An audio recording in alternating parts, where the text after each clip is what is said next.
ಒಬ್ಬ ವ್ಯಕ್ತಿಗೆ ಪದೇ ಪದೇ ಕಾಲ್ ಮಾಡ್ತಿದ್ಯಾ, ಮೆಸೇಜ್ ಮಾಡ್ತಿದ್ಯಾ, ಆದರೆ ಎದುರಿನ ವ್ಯಕ್ತಿ ಪ್ರತಿ ಬಾರಿ ನಿನ್ನನ್ನು ಇಗ್ನೋರ್ ಮಾಡ್ತಾ ಇದ್ದಾನೆ.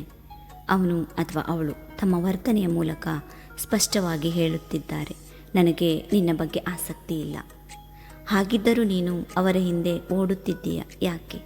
ಸ್ವಲ್ಪ ನಿನ್ನನ್ನೇ ನೀನು ಕೇಳಿಕೊ. ನಿನ್ನ ಆತ್ಮಗೌರವ ಇಷ್ಟೊಂದು ಅಗ್ಗವಾ? ನಿನಗೆ ಸೆಲ್ಫ್ ರೆಸ್ಪೆಕ್ಟ್ ಇಲ್ವಾ?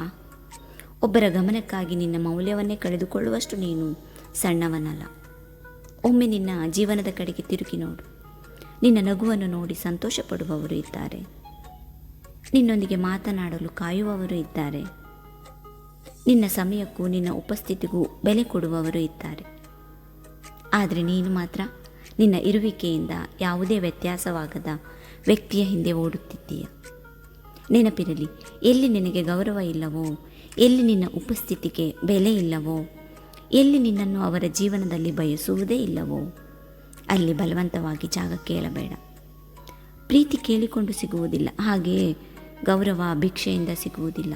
ಯಾಕೆ ಅಂದರೆ ಕೈಚಾಚಿ ಕೇಳಿದರೆ ಸಿಗುವುದು ಭಿಕ್ಷೆ ಮಾತ್ರ. ನೆನ್ಪಿಟ್ಕೊ, ನಿನ್ನ ಮೌಲ್ಯವನ್ನು ಅರಿಯದವರ ಹಿಂದೆ ಓಡಬೇಡ.